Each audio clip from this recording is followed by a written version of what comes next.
All right, so I want to welcome everyone this evening to our Nature 101 Bats program.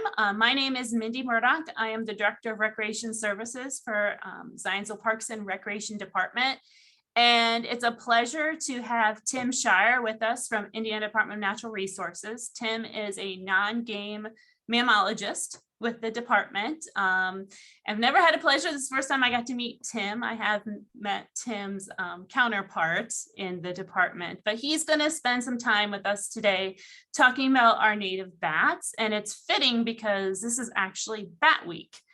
So if you're not familiar with Bat Week, I know our Zionsville Nature Center is going to be posting throughout the week some fun bat facts and different things on social media. So, but I'm going to turn it over to Tim, and then I will just be kind of in the background monitoring, making sure everything runs as smoothly as possible. So Tim, if you want to share your screen and we can get going. Yep, thanks, Mindy. Whoops, let's see.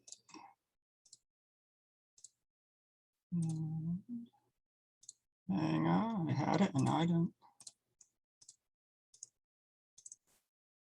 I'm used to Microsoft Teams meetings, which is what we usually use. So Zoom environments a little bit. It's usually pick the correct screen is always the hard one. Okay. Can you see my screen? Yes. Perfect. So like Mindy said, my name is Tim Shier. I'm the assistant non-game mammologist in the state of Indiana. So that means we are in charge of the conservation of endangered, threatened, and rare mammals throughout the state. A lot of what that means is we work a lot with bats, especially recently. There's a lot of interest in bats for a number of reasons that we'll go through tonight. In addition to bats, we work with swamp rabbits, Allegheny wood rats, some shrews, badgers, star-nosed moles, other kinds of mammals that are rare or threatened or endangered in Indiana. I was also telling Mindy a few minutes ago that I'm just realizing how poor my lighting is for evening presentations in my office.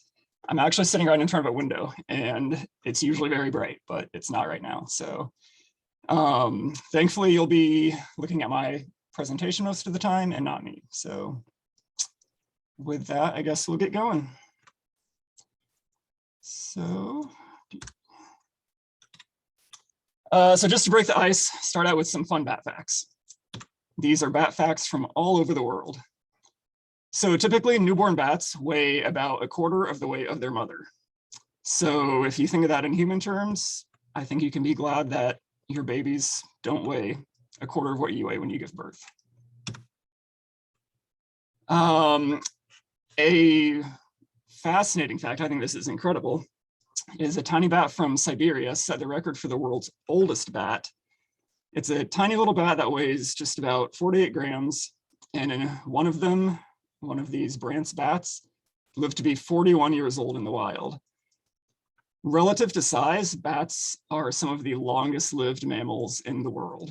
I believe there are 20-some mammals in the world that, relative to size, tend to live longer than humans. And I think 19 of those species are bats. There are more than 300 species of fruit, including mangoes, bananas, that depend on bats for pollination. The agave plant, which is used to make tequila, also depends on bats for pollination. So if you ever enjoy a margarita or tequila, you can thank bats for that. Bats are the only mammals capable of true flight. There are obviously some mammals that can glide, like the flying squirrels, but only bats out of all the mammals are capable of true flight. This is a little misleading in that a single little brown bat can eat 1,000 mosquitoes in an hour. Theoretically, that's possible. Realistically, that's probably never going to happen.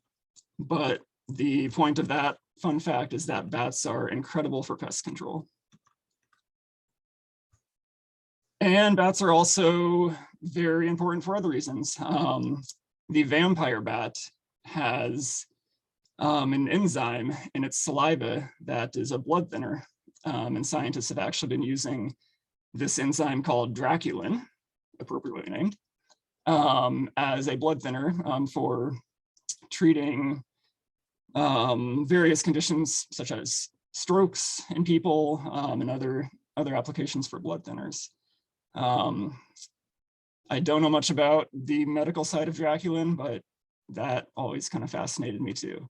There are 3 different species of vampire bat, and they feed on the blood of other mammals, a lot of time cattle or livestock, and they use the blood thinner, the blood thinner in their saliva to increase the flow of blood from their animal that they're feeding from. So just a quick overview of where we're going tonight. We'll start out with just a few minutes about bats around the world.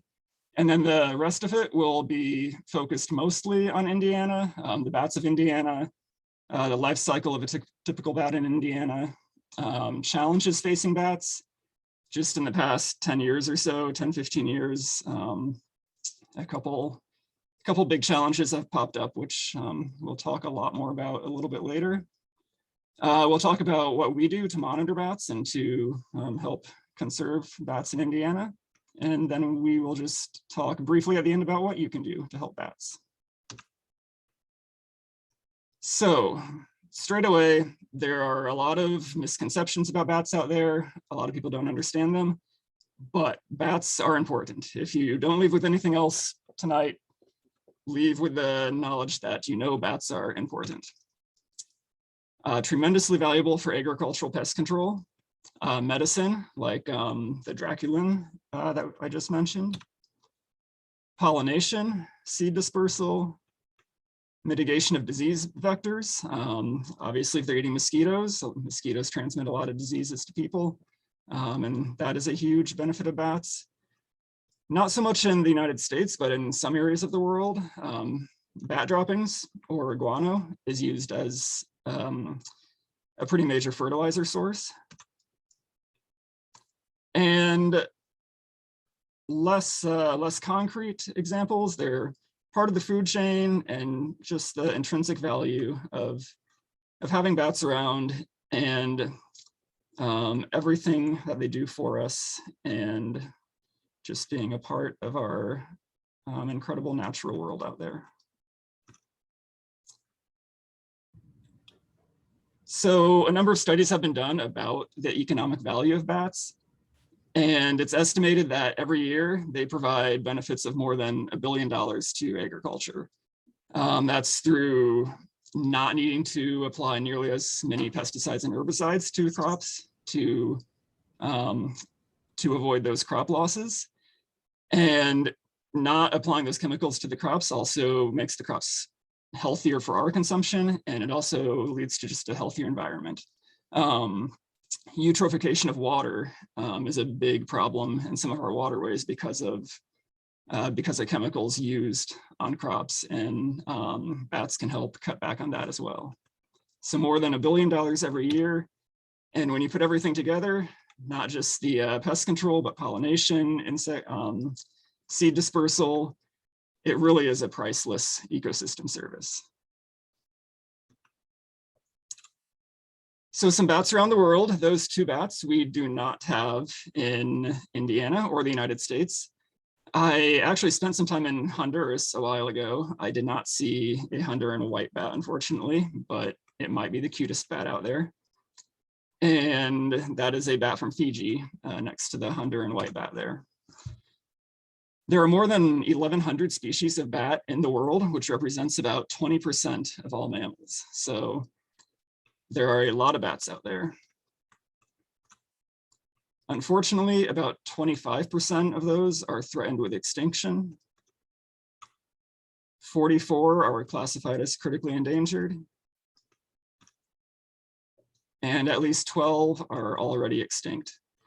So that's not happy news, but oh gosh, I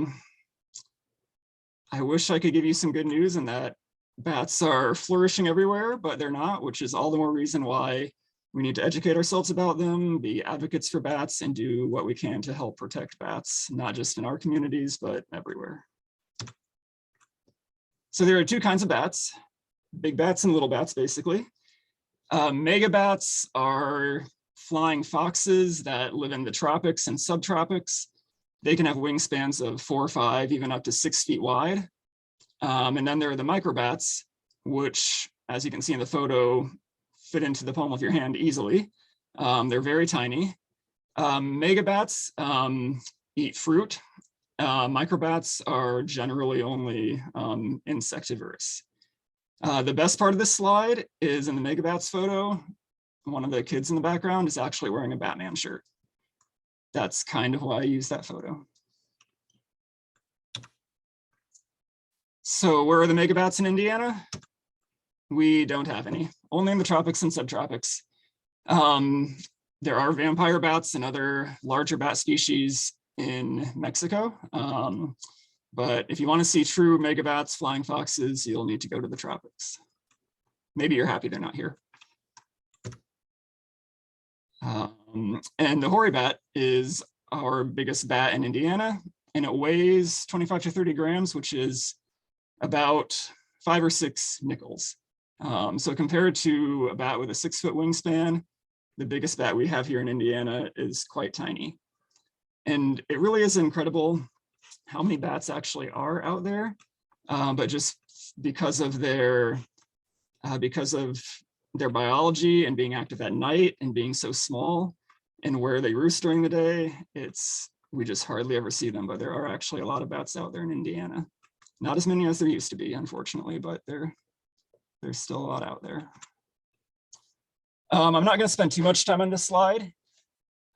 This is just a list of all the species we say we have in Indiana. 3 of them are very rare. So realistically, we have about 10 species of bat in Indiana. And one point about this slide is, of the 13 species of bat listed there, including the 3 rare ones, 12 of them have some kind of special conservation status. 3 of them are listed federally. 2 are federally endangered, the Indiana bat and the gray bat. And there's another species that is listed as federally threatened. In addition to that, there are 3 endangered bats within Indiana, endangered at the state level. And in addition to that, there are another 6 species that we call species of special concern, which basically means they're not endangered right now, but their numbers are not real high, and we do need to be careful to keep them from becoming endangered. The only species of bat that we have in Indiana that's doing quite well and has no protective status is the big brown bat. The other point about this slide is you can see that it says some bats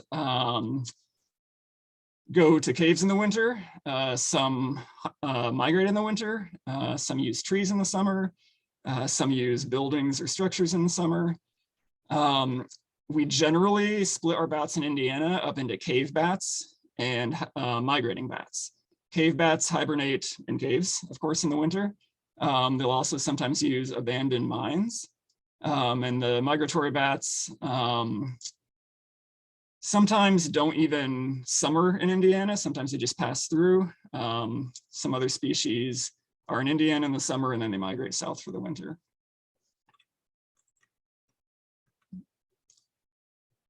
And so now we're just going to go through each individual species just quickly on their own. The eastern pipistrelle is more commonly referred to as the tricolored bat now. There were just a bunch of scientists fighting about what it should be called, and tricolored bat won out, although pipistrelle is a much cuter name. That is the smallest bat that we have in Indiana. It weighs about 5 grams roughly, so about 1 nickel. And it maybe looks big in that picture, but you could probably just hold it in a couple fingers between a finger and a thumb of your hand. It's an extremely small, but pretty cute bat. The northern long-eared bat's another pretty small bat. And this bat is extremely hard to study because they tend to hibernate in tiny little cracks and caves where you can't find them at all. And in the summertime, they tend to not be in the open very much. They tend to stick to foliage and trees and close to a lot of clutter where it's hard to ever really see them or find them. Northern long-eared bats are the most recent species to be federally listed as a federally threatened species. Part of that is due to a disease called White-nose Syndrome that we'll talk about later. And that species has been hit very hard by White-nose Syndrome. Big brown bats are a cave bat. They are very abundant in Indiana. You'll see some photos later of bats in attics, and they tend to be in barns, attics, chimneys, basements, lots of human structures. They're the one species that doesn't have any kind of conservation status. So the big brown bat is a cave bat, but it doesn't always necessarily hibernate in a cave. It can sometimes hibernate in buildings if the conditions are right. A number of other man-made structures, bridges, things like that. They can sometimes hibernate in if the conditions are right. Three more cave bats, the little brown bat, the Indiana bat, and the gray bat. These bats are all in the same genus. They're all very closely related. The Indiana bat is kind of the bat that most people are familiar with, especially in Indiana, I guess. The first recorded specimen of an Indiana bat was discovered in Indiana in 1904, hence the name. But it's also an appropriate name because a large number, I forget exactly what it is, but a third of all Indiana bats hibernate in Indiana. So our caves in Indiana and our Indiana bat habitat in Indiana is very important for the survival of that species, which was also listed as federally endangered in the 1970s. The gray bat is another federally endangered species, and the little brown bat was just listed as an endangered species in Indiana, and it is currently being reviewed by the U.S. Fish and Wildlife Service for potential listing as a federally threatened or endangered species. So those 6 bats are 6 cave hibernating bats in Indiana. And as we'll see later, because they hibernate in caves, that does also expose them to some threats and dangers that are currently impacting their populations. Our migratory tree bats, we have the hoary bat on the left, which is the largest bat in Indiana, which I think I mentioned a few slides ago. And we also have the eastern red bat. These bats typically will roost in the foliage, the leaves of trees during the summer, and then migrate south for the winter. Eastern red bats actually will sometimes stay in Indiana throughout the winter and almost go into a state of hibernation by burying themselves into leaf litter or detritus on the ground. That's not too common, but I have heard stories of people out setting controlled burns in fields.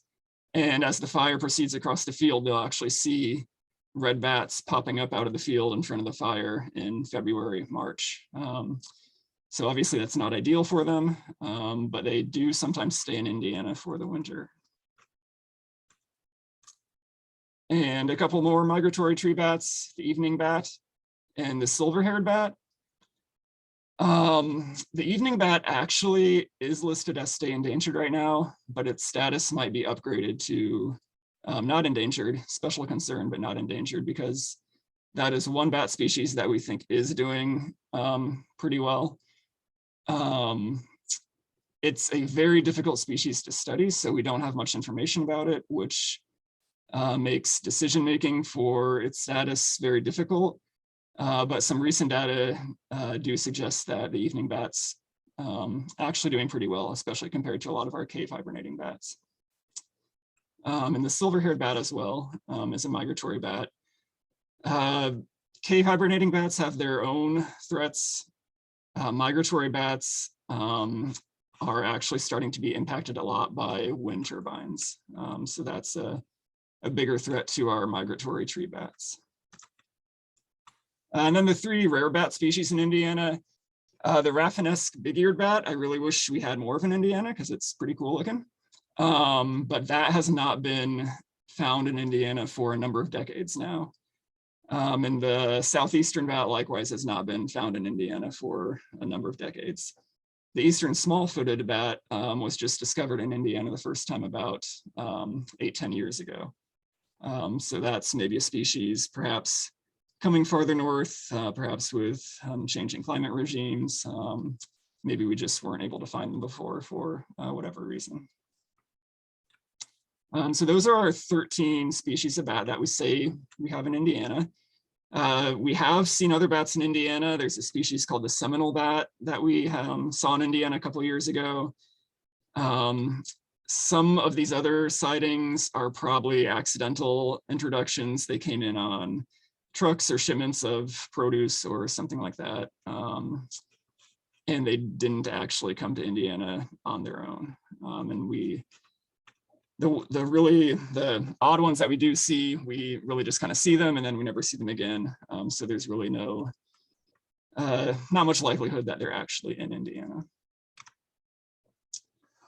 So the life cycle of a typical cave hibernating bat in Indiana. Bats typically mate in the fall. They can mate during the winter and even in the spring, but typically they mate in the fall. The females don't give birth until the spring.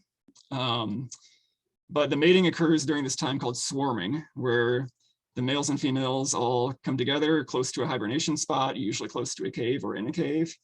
And it's exactly what the name suggests. It's swarming. They just swarm around in the air. It's part of their mating behavior. And that happens before they go into hibernation. So swarming will occur around October, maybe into November, maybe a little bit before October. And then hibernation lasts through the winter, roughly kind of middle October until March, April. It depends on the species, but usually end of March, early April. Most species start to emerge from hibernation. And then even cave bats sometimes do migrate back to summer foraging grounds. By the beginning of May, they'll be back to their summer grounds. And May is usually the time when females then become pregnant.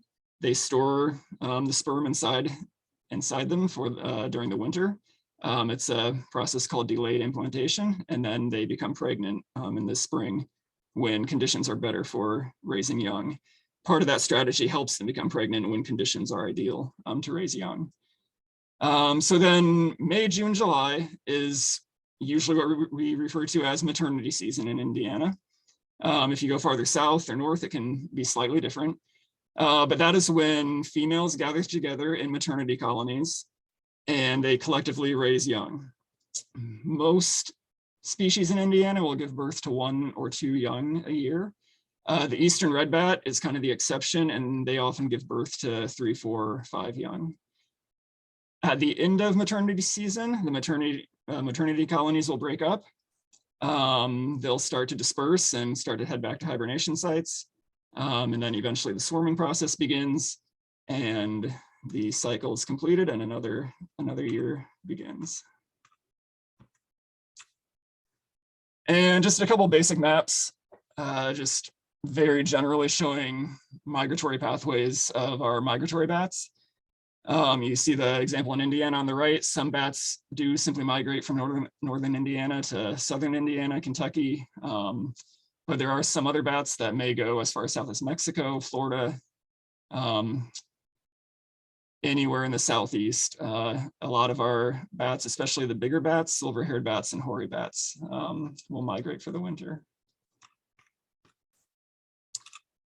So I have a few videos now, a few pictures and a few videos that kind of represent each of these life cycle moments of a typical cave hibernating bat. This first one is a swarming video.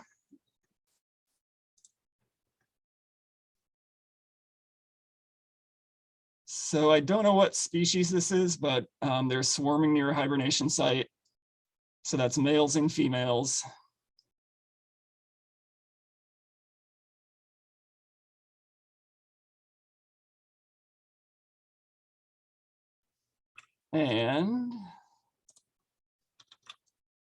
And this is another example of swarming inside of a cave. This is maybe a little bit later in the year when temperatures are a bit colder and they're closer to true hibernation. But this is another example of swarming and mating behavior. Oops, sorry.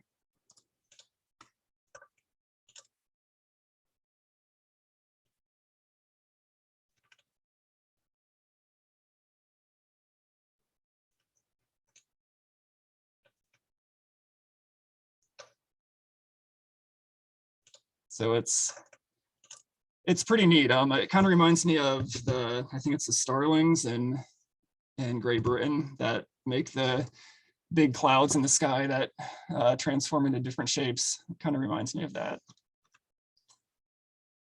So then they go into hibernation. This is a large cluster of Indiana bats. Indiana bats are a very social bat. Their scientific name, Myotis sodalis, basically translates to social bat. They can hibernate in clusters with a density up to 400 bats per square foot. There are thousands and thousands and thousands of bats in this cluster. No other bat in Indiana clusters quite like this. Some bats hibernate singly, others maybe in small clusters. There are probably actually some other species in this cluster. Sometimes little brown bats will be found inside an Indiana bat cluster. But it's pretty amazing how many bats can hibernate in such a small area. I looked for data on this cluster and how many bats are really in there and how big the cluster really is, but I'm guessing it's 10, 12 feet across, and there could be 6,000, 7,000 bats in there or something like that. It's pretty incredible to see one of these Indiana bat clusters. This is a video, it's completely black right now, but this will be a video of the end of hibernation as bats start to arouse and emerge in the spring. And it kind of goes along with the previous slide and the large clusters. These are Indiana bats again. And it doesn't look like a very big cluster on the ceiling, but you'll see it start to break apart. And it's pretty incredible how long bats just continue to emerge from what doesn't look like a very big cluster of bats.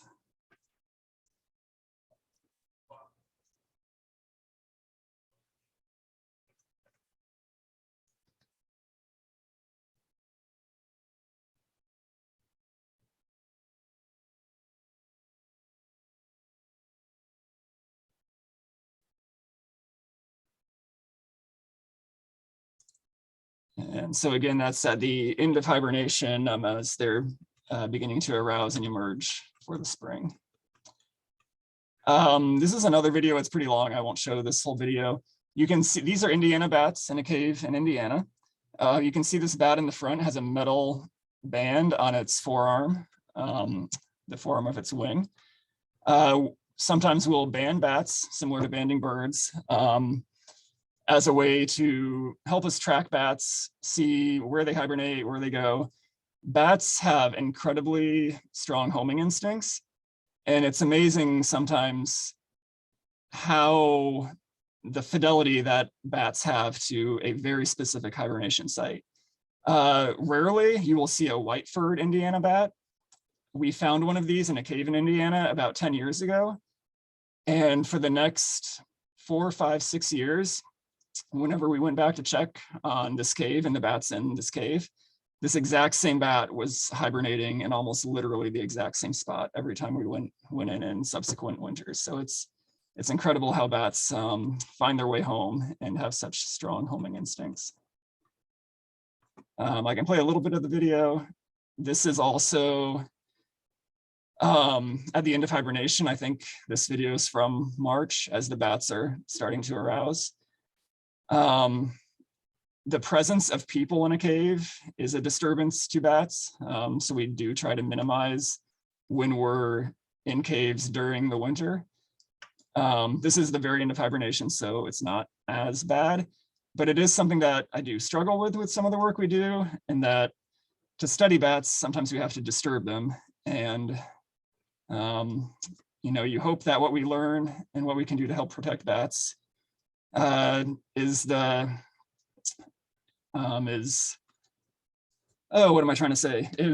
greater good than whatever harm we might be causing by causing them some stress. But that is a struggle with some of the work we do. So then after hibernation and emergence, May through July, we get to maternity season.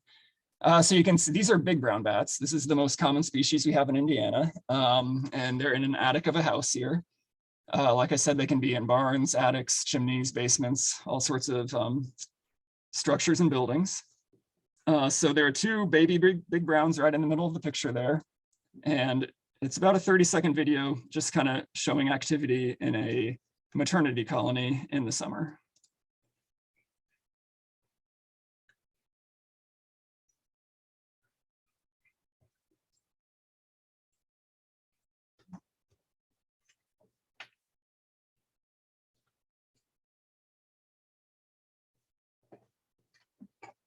The lights in my office are also on a timer, so sometimes I have to get up and wake them up. So that's a pretty neat video of big brown bats in an attic. You can obviously see they're much more active when they're not in hibernation, obviously. Bats in an attic are maybe not a huge problem, but it's not an ideal situation. And a lot of the work we do, a lot of the bat calls and bat emails that we receive are in regards to people finding bats in their attics or in their garages or barns and needing to safely get them out, which can be a challenging process, but it's not a complicated process. It's just hard to figure out how the bats are getting in and then putting in devices over the openings to let them out, but prevent them from getting back in, and then eventually sealing those openings shut.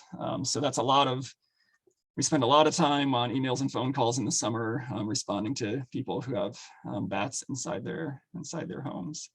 Some people love bats in their attics. We get calls from some people and they say, hey, I've got tons of bats in my house and I love it. Do you want to come check them out? And other people are terrified of them and have a lot of misinformation. Bats do carry diseases. They can carry rabies.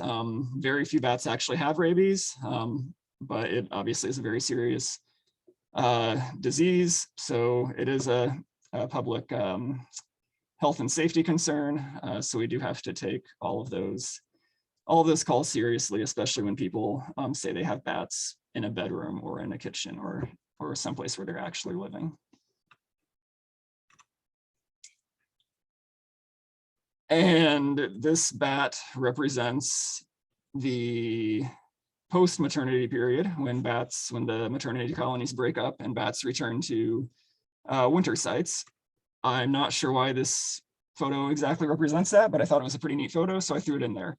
This is a silver-haired bat. You can kind of see on the back of its fur, it has silver-tipped fur, which is why it's called the silver-haired bat. I think this was taken in the fall, and I think this bat might have been migrating. We actually pulled this bat out of somebody's house and then took it to a rehab facility, and then it was eventually released, I believe. So moving on to threats to bats, we kind of spent a lot of time just going through the bat species of Indiana and the life cycle. The traditional threats to bats are habitat destruction and disturbance to caves. I mentioned the northern long-eared bat before, really likes to crawl into tight cracks in caves, and it can be hard to study and find. Stalactites, like you see in that bottom right photo, northern long-eared bats will love to crawl up into those and hide in those and hibernate in those. And when those are destroyed, it's obviously horrible for that species because that's some of their prime hibernating habitat. The clear cut, so clear cutting is obviously not good for bats. Removing trees is not necessarily bad for bats. A lot of studies have shown that selective harvesting and not taking out all of the older growth trees in a forest can actually improve bat habitat. It can open up flyways, it can improve feeding grounds, it can actually bring bats in. So tree cutting by itself is not necessarily a bad thing, but clear cuts where an entire habitat is altered or destroyed has traditionally affected a lot of bat populations. And the recent stressors impacting bats that I alluded to earlier, wind turbines, which I mentioned, are really starting to impact migratory bats especially, and a disease called White-nose Syndrome, which only affects cave hibernating bats. So unfortunately, it doesn't matter if you're a migratory bat or a cave bat, you've got something that's kind of out to get you right now. Wind turbines are great for clean energy, a lot of benefits to wind turbines, but like a lot of things, there's a downside too. And one of those downsides is they do tend to kill a lot of not just bats, but also a lot of birds as well. The estimated, we're still trying to figure out exactly what the impact of wind turbines is on bat populations and how many are being killed. But we do know that the disease White-nose Syndrome has drastically reduced some cave hibernating bat species, which is estimated to have cost billions of dollars economically as well, due to lost ecosystem services.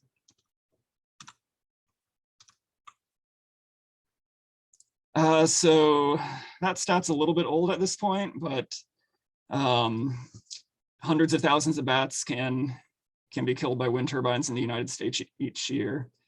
And again, it affects primarily the migratory species, the eastern red bat, the silver-haired bat, and the hoary bat in Indiana.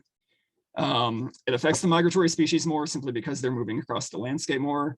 They're more likely to come into contact with wind turbines. We're pretty sure that bats sometimes will identify a wind turbine as a tree and a potential roost site. There's also some other evidence that suggests that bats might identify wind turbines as a potential water source. Just the way the wind turbines look, for whatever reason, they seem to try to use it as a water source sometimes. And there could also just be some curiosity, some exploration. But for all of those reasons, bats do often go into close proximity to wind turbines when they're migrating, and sometimes do come into contact with them, often causing a fatality. These maps are a few years old, but basically the idea is wind turbines are drastically expanding, especially in the Midwest. Iowa is kind of the epicenter for the wind turbines, it looks like, in the United States map. But then in the Indiana map, you can see all across northern Indiana where it's much flatter, much more wind. There are either existing or planned wind turbines pretty much across the entire northern half of the state. So you can imagine if you're a migratory bat trying to fly from Michigan to Kentucky and you're going through Indiana, it's pretty hard to have that migration without crossing through a wind farm at some point. So this video it's a pretty neat video. It kind of documents interactions of bats with a wind turbine. It shows 4 different interactions, I think. The first one is a bat that kind of just goes up and checks it out. I think the first one's a stationary turbine. The second one, I think, is a bat that just kind of flies through. Forget what the third one might be. The last one is a bat that actually gets hit by the wind turbine. When I start the video, the bats are going to be extremely small. They're just going to be tiny little blobs, so you have to look closely to see them. But if you can track them, it's pretty neat to see their interaction with the wind turbines. So you can see the bat coming in from the left, flying around the turbine. It almost even lands on the blade and then flies away. There are a number of bats in that video.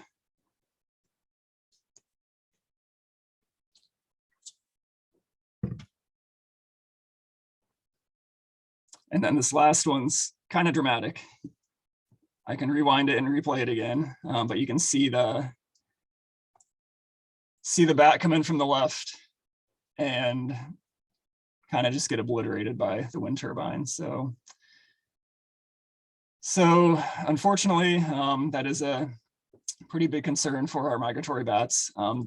That's a picture of a hoary bat on the bottom of the screen that was killed by a wind turbine. There is some evidence coming out that hoary bats might be especially susceptible to fatalities from wind turbines. They migrate farther than some other migratory bat species. They fly faster, which might impact that. But some people are becoming very concerned about hoary bats and some population declines because of wind farms.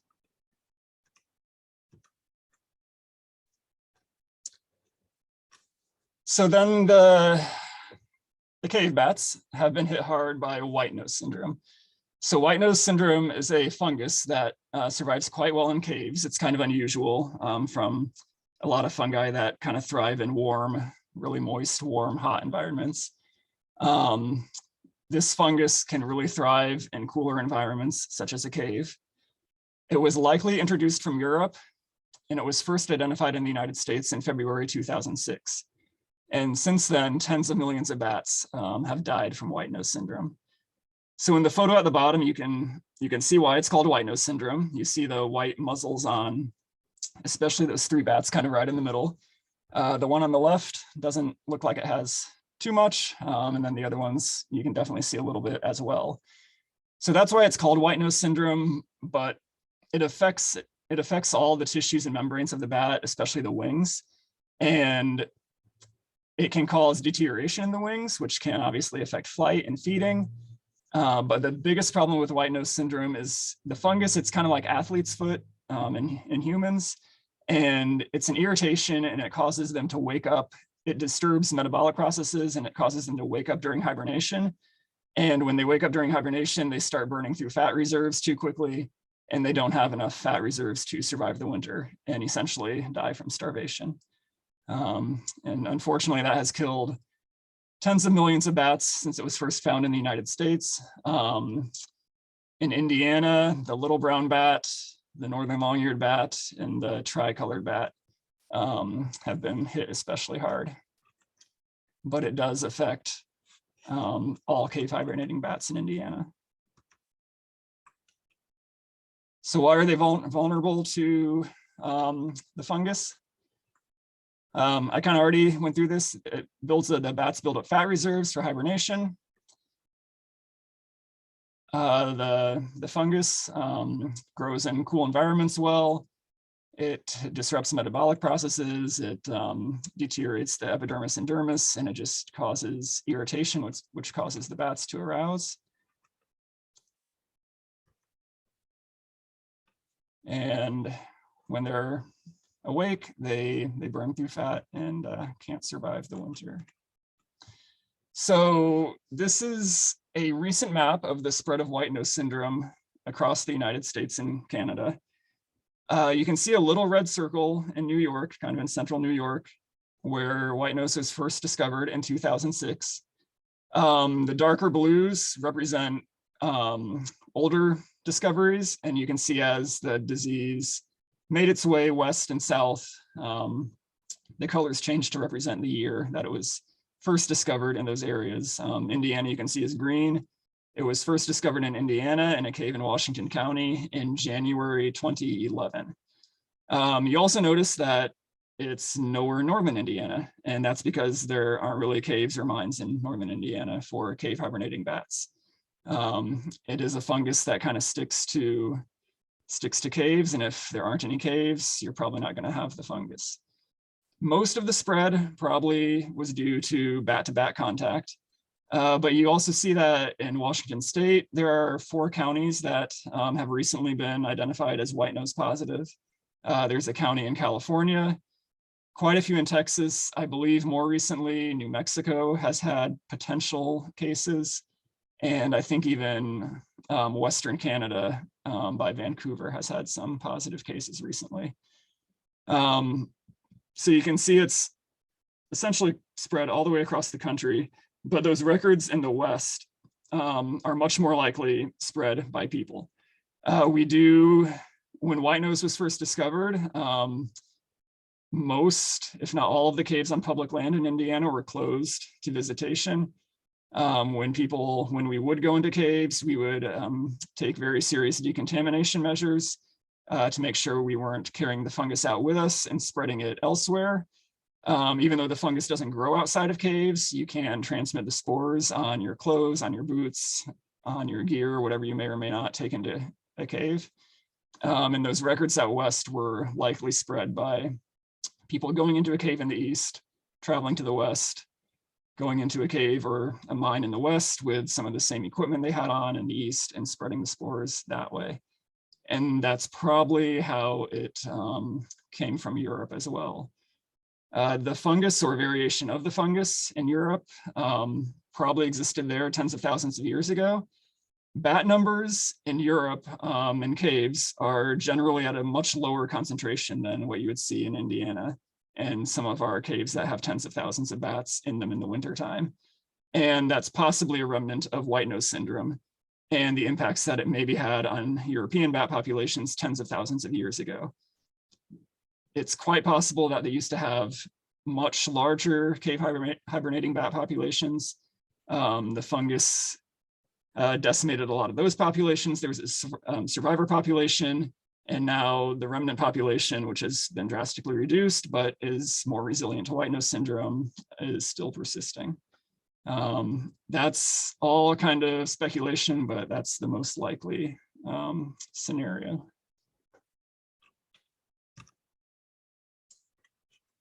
So this is a photo of using UV light to check for the White-nose syndrome fungus, Pseudogymnasticus destructans, on a bat.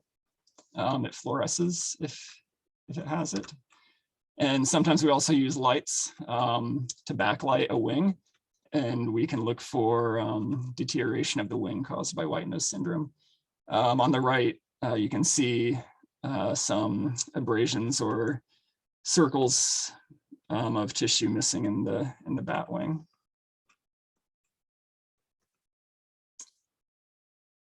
So this is just some data from the cave surveys that we do. We go into the caves, we count the bats. We typically only go into a cave once every 2 years to minimize disturbance. But it is one method we have for monitoring our bat populations and figuring out what's going on. So you can see White-nose was first found in Indiana in January 2011. And you can see shortly after that, the little brown bat, which is the orange line, and the tricolored bat, which is the yellow line, those populations crashed very quickly in just a matter of 2, 3, 4 years. It's quite likely that White-nose was actually in Indiana before we found it. It was probably already affecting some bat populations in 2010, maybe even 2009.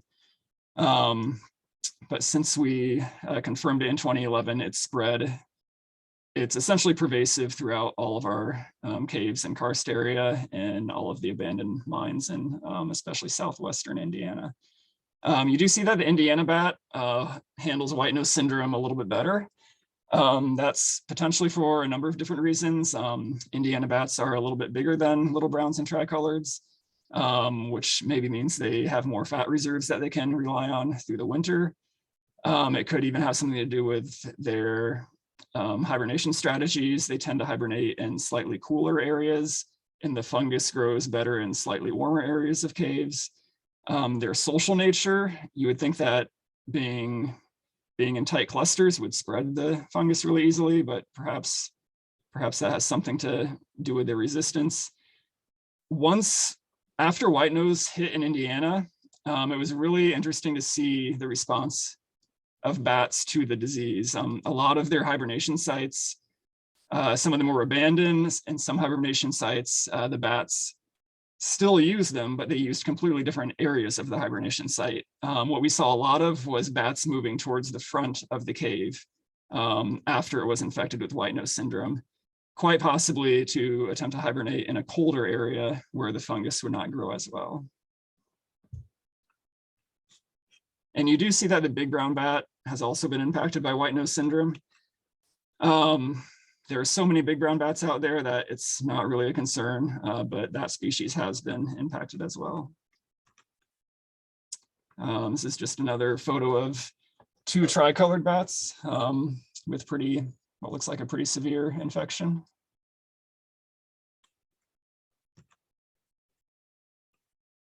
So then current losses, I didn't mean to mention in this last graph that these data are a little bit older. They go through 2017, but current losses from our most recent surveying are little brown bats and tricolored bats with their populations down more than 90%, and Indiana bats down about 27%.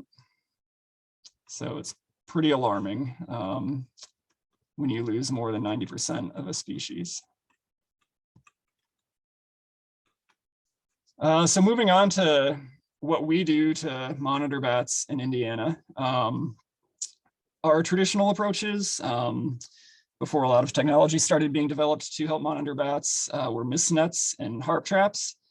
Harp traps are basically the same thing as a net. It's just smaller, and it uses wire filament instead of a mesh netting. But the idea is the same. They both just kind of trap bats, like you see the bat trapped in the net in the bottom right of the screen there. Monitoring known roost sites. So it could be a tree, it could be a barn, it could be a bat house. Places where we know bats are roosting in the summertime, we'll do emergence counts. And those will be done year after year to monitor population trends in those populations, and especially if they're maternity colonies. Hibernaculum surveys, like I mentioned before, once every couple of years, we'll visit some caves and survey the bats inside to see how the populations are doing, to see if they appear healthy. That photo on the left on the bottom is a pretty old photo of I think a current DNR employee actually still, trying to measure a very large bat cluster to estimate how many bats might be in it. And you can kind of see how big that bat cluster is. Those are Indiana bats again, in relation to the size of the person there. And then in addition to that, we also have records of health department submissions and public reports. A lot of the health department submissions would be bats tested for rabies testing, a lot of issues around just bats in buildings and potential disease transmission. And then public reports, like I mentioned, we get lots of phone calls, emails, especially in the summertime from the public, seeing bats either in their house, on their property, lying on the ground outside, whatever it may be. So traditionally, that's how we would get all of our information on bat populations and the data that we would collect. Just some more photos of our cave surveys.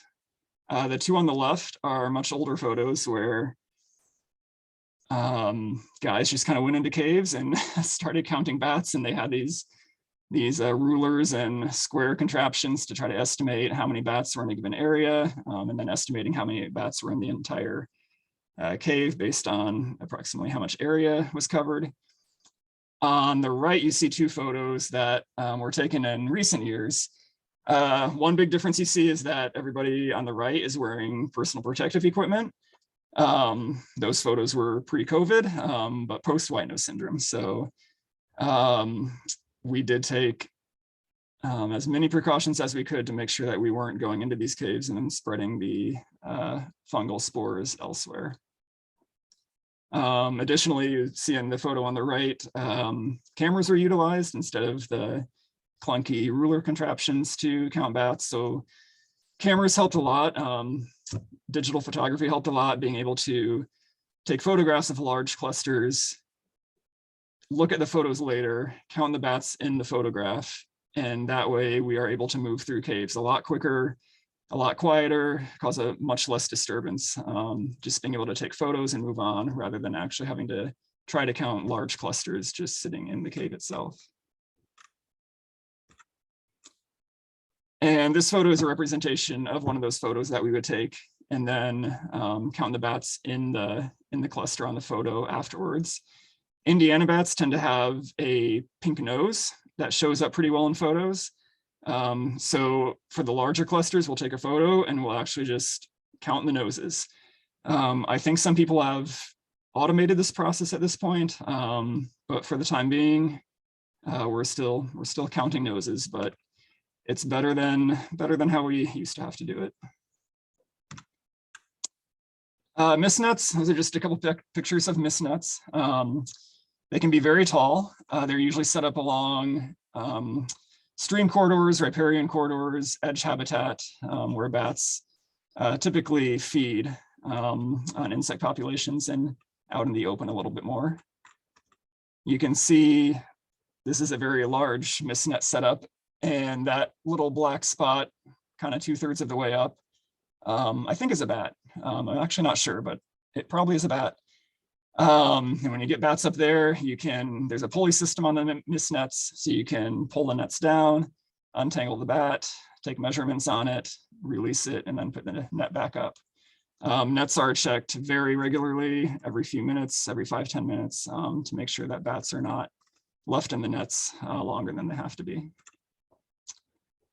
We take morphological data, weight, sex, right forearm length, reproductive status.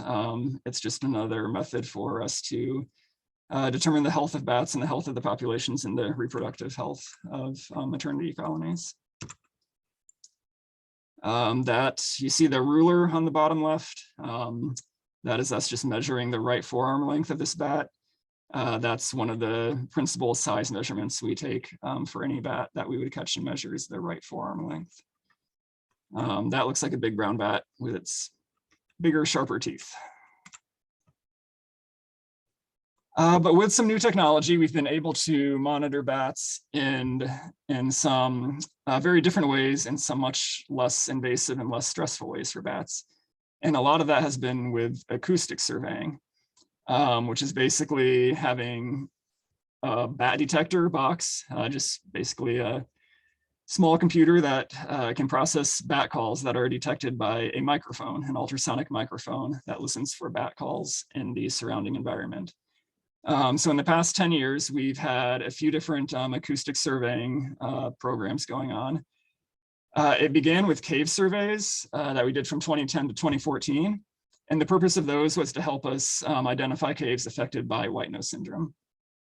Once we realized it was pretty much pervasive throughout our cave system, we discontinued that program, but that did help us identify some early instances of caves with White-nose syndrome and impacts that were happening at some caves.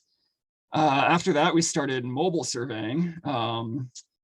These can be done in a number of different ways, but in Indiana, we mostly do them by attaching a microphone to the roof of a vehicle. The microphone is connected to the bat detector inside the vehicle and will drive predefined transects shortly after sunset for about an hour, hour and a half, listening for bats in the surrounding environment. And then our most recent efforts are stationary bat stations, where we'll just put a bat detector out in the wild in nature for a longer period of time. It could be a month. The one picture there was up for a few years before it was kind of decommissioned. We were hoping, we kind of had two different phases of this project. The first, we were hoping to be able to study migration patterns a little bit better. The data were really messy for trying to do that. But more recently, we sort of changed that program where we don't keep them out nearly as long. We'll just keep them out for a few days.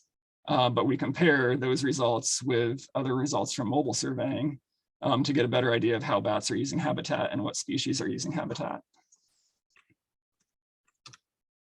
So to hear bats, bats typically echolocate at frequencies of about 15 kilohertz to 120 kilohertz, at least the bat species in Indiana. People can hear up to about 15 kilohertz. And women generally can hear a little bit higher than men. So it is possible that some people can maybe hear our lowest frequency bat, but generally we cannot hear any bat calls. Frequency is also pretty well correlated to the size of the bat. So the lower frequencies are usually produced by larger bats for a number of reasons. Bigger bats fly faster and lower frequencies allow them to see farther away. Smaller bats fly slower, but they need to see more detail a lot of the time, and higher frequencies allow a bat to see more detail, but less far away. When bats are flying in clutter, they tend to raise their frequencies so that they can get more information about the immediate environment, even though they're not as well aware of what's farther away at that time. Just some other frequency examples. A dolphin's about 100 kilohertz. The average human voice is less than 1 kilohertz. You can kind of look at some of the others there, and all the way down to the whale and the elephant at the bottom, which are very low, and I'm not even sure we can hear those frequencies because they're so low. So if we can't hear them, we have to use a bat detector to record the echolocation calls so we can study them better later. So this equipment's a little bit outdated at this point. We actually just got a new batch of much more modern bat detectors in. But it's essentially the same idea. On the left, you see the microphone, which would listen for the bat calls in the surrounding environment. The sounds recorded by the microphone are processed by the bat detector, which is the yellow box in the middle. On the right is just a battery pack and an external GPS unit. All of the newer bat detectors have internalized GPS. They're smaller generally. There's one bat detector that you can actually just plug into the lightning port or the port on an Android phone. And you just download an app and you can detect bats through the app on your phone with the microphone plugged into it. So this is a little bit of a clunky setup, but that's basically the equipment we use to acoustically survey for bats. So the advantages of that are we can survey much greater areas much faster. We can do so without disturbing bats at all. The disadvantages are we don't have as high a resolution of determining species. We can, depending on the quality of the data we get, you can sometimes determine species or at least a species group or a frequency range, but it's a little harder to be definitive about what species you're detecting. And we also don't get any of that morphological data. Body weight, length, reproductive status, all of that. So this is a video of echolocation calls of 8 or 9 bats in Indiana. And you can see that most of the species do have subtle differences between them, but some of them are very similar. So it can be difficult to differentiate species. Sometimes we just have to leave it at a species group or a frequency range. And I think you should be able to hear the variation in the calls too, but if nothing else, you can see what the different species calls look like once they're downloaded to our software and looked at on a spectrogram. So it starts with the big brown bat, and the picture of the species and name will change as the calls change. And it'll get going in just a second here.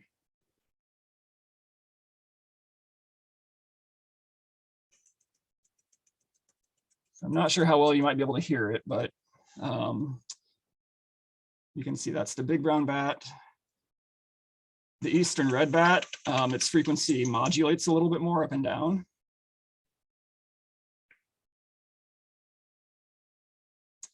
The evening bat's actually very similar to the eastern red bat.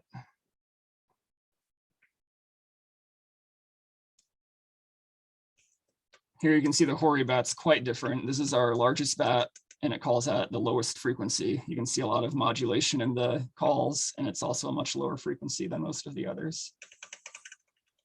The Indiana bat, you can tell, is a little bit higher frequency, a much steeper slope to each one of its call pulses. And the little brown bat, which is very closely related to the Indiana bat, has a very similar call structure.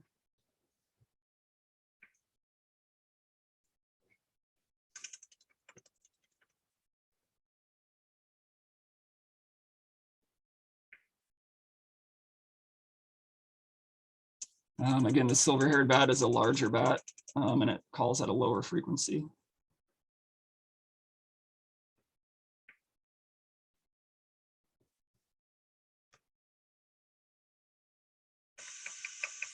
And tricolored bats are actually one of the easier bats to identify acoustically. Their call is pretty high, but it has a much different slope and appearance than the Indiana bat and the little brown bat.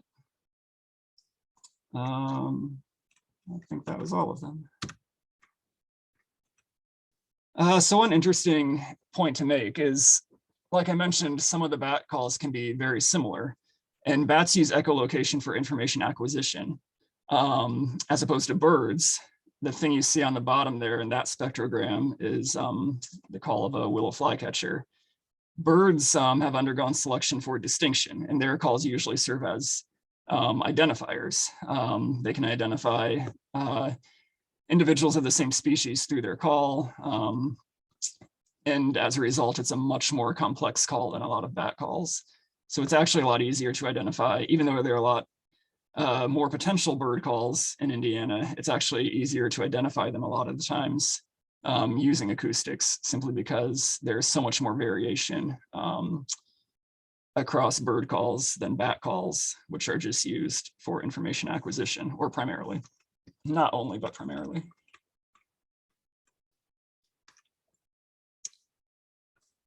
I think I kind of already mentioned our 3 primary acoustic surveying programs: the cave surveys, the fixed stations, and the mobile surveys.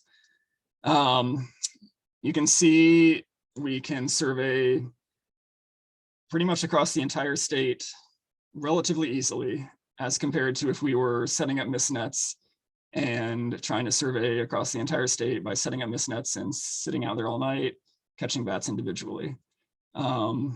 We don't get all the same kind of data that we get if we actually caught bats, but it's a very easy way to survey a much larger area, which with much less time or effort or energy.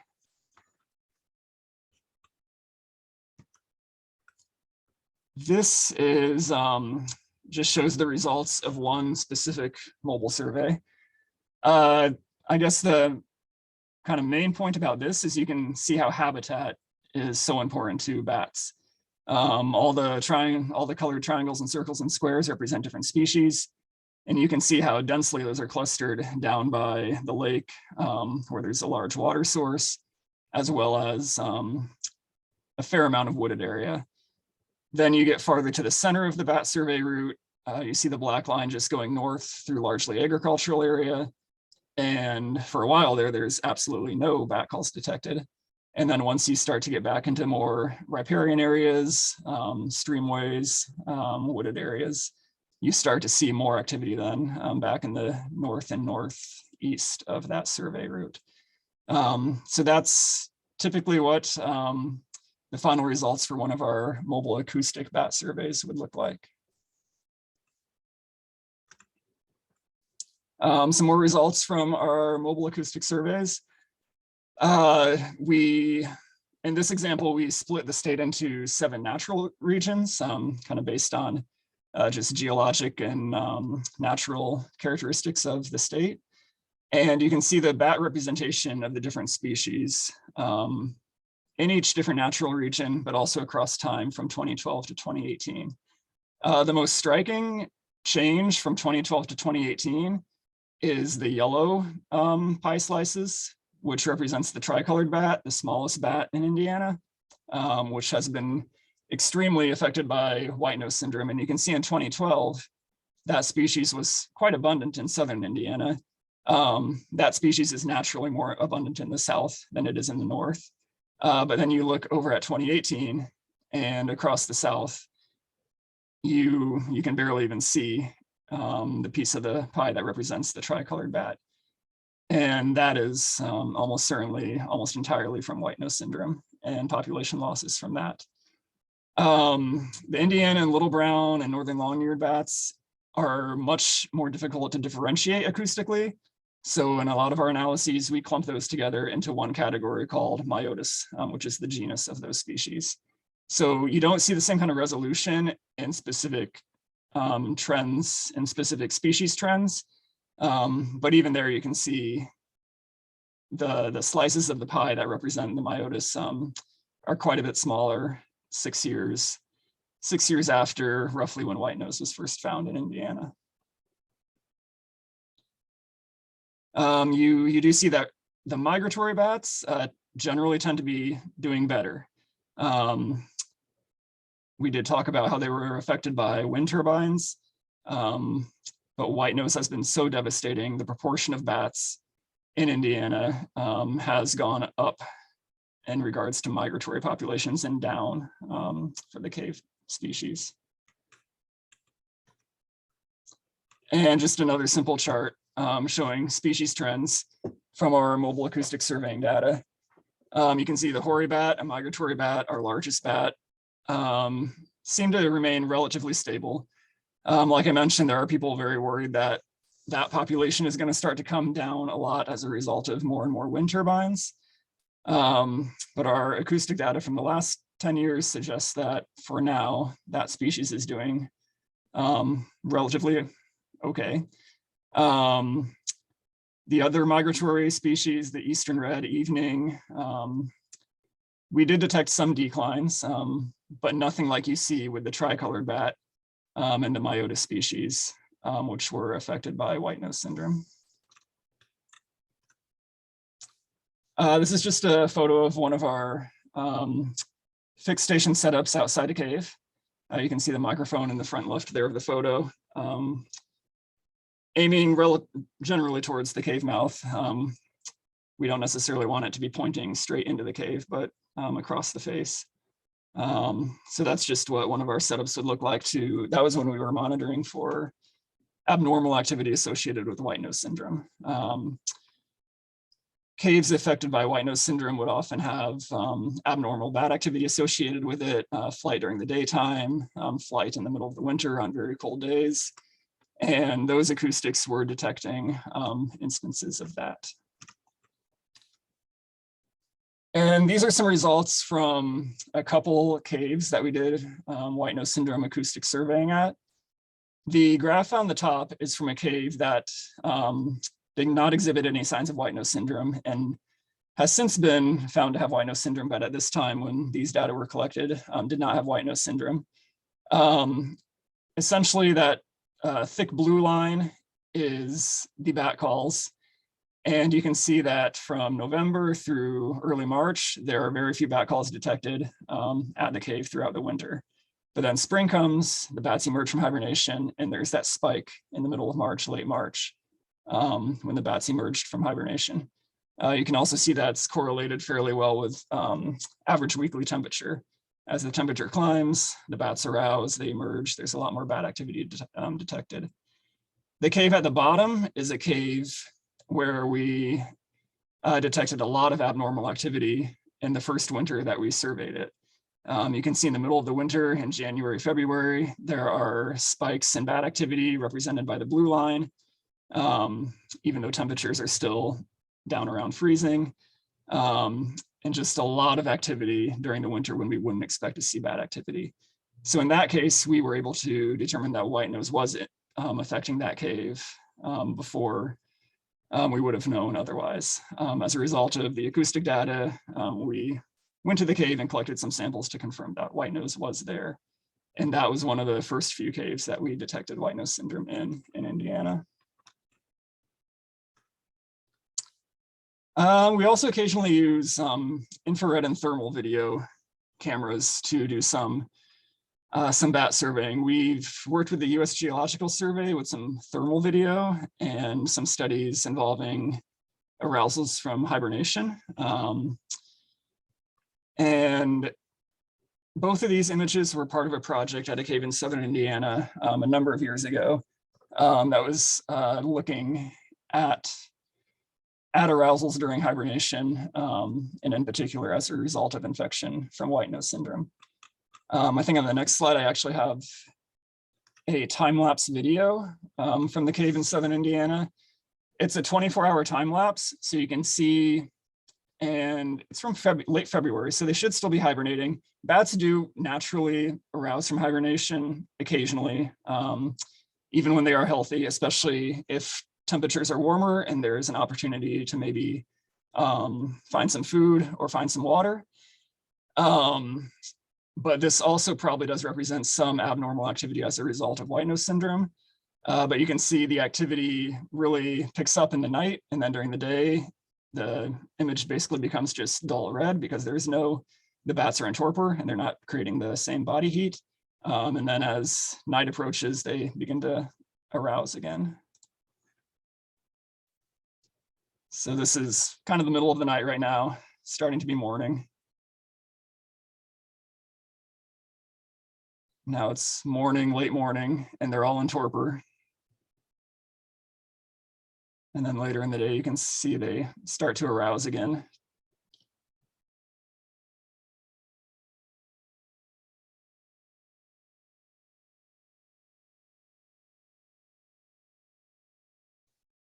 until we're back to midnight. So kind of just a cool video showing kind of a diurnal cycle of bat arousals, although that was probably more extreme as a result of White-nose syndrome.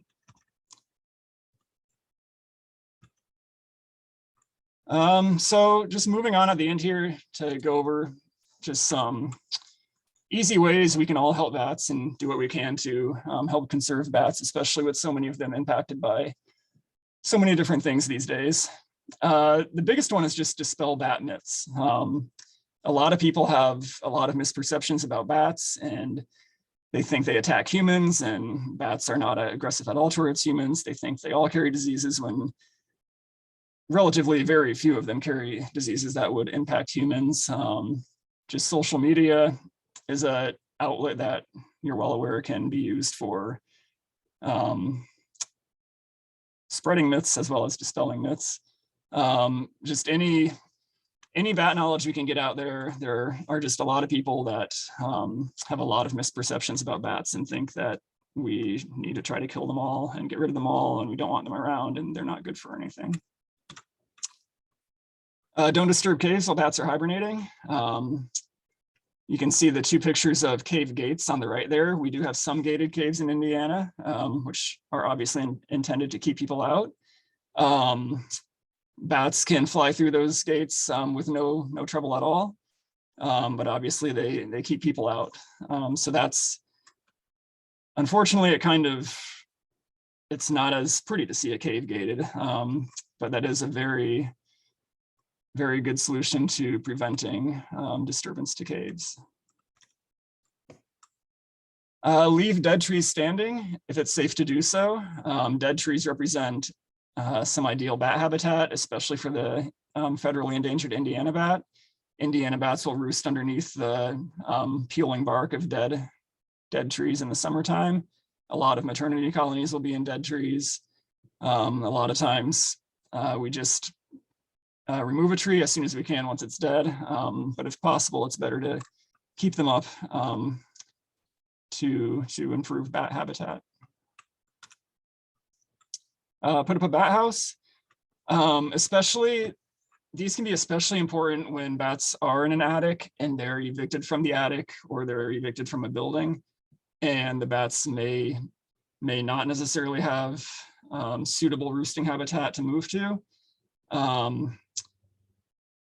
Oftentimes these are best if they're put up as close to where they were evicted from as possible. And many times the bats, once they're evicted from a building, will move right into these bat houses and start using these bat houses as roosts. Just putting up bat houses in general is a great idea to provide secure, safe roosting habitat for bats. They're better if they're close to water. The higher up off the ground you can get them, the better. Generally, it's good if they're exposed to quite a bit of sunlight early in the day and mid-afternoon. It can be kind of hit and miss when bats move in or if bats move in, but it can be a really good tool to provide a secure roosting habitat, free of predators.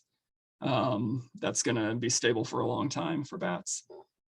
Big brown bats do use a lot of bat houses, but Indiana bats can also use them, and occasionally some of our less common species as well. Little brown bats can use them. Little brown bats probably more than Indiana bats, actually. Ponds and pools, water sources are very important for bats. Putting in a little pond on your property would be a great way to improve bat habitat. Keeping any water on your property clean and open will help bats use those water sources as a drinking source. And I realize that's not a bat in the bottom left, it's a frog.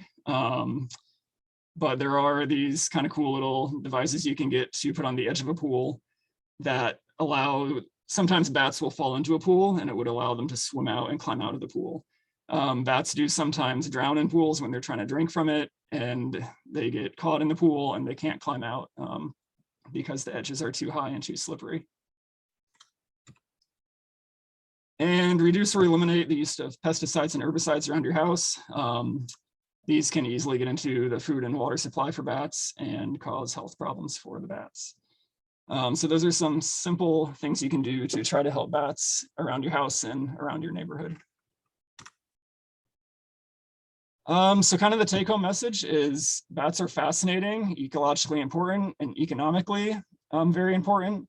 But currently they're facing big challenges that we need everybody's help to help conserve our bat populations. Awesome. Thanks, Tim. So if anyone has questions, we did have a couple pop up in chat. One, and I don't know the answer to this one, but with regards to bat houses, have you ever heard of bat nip?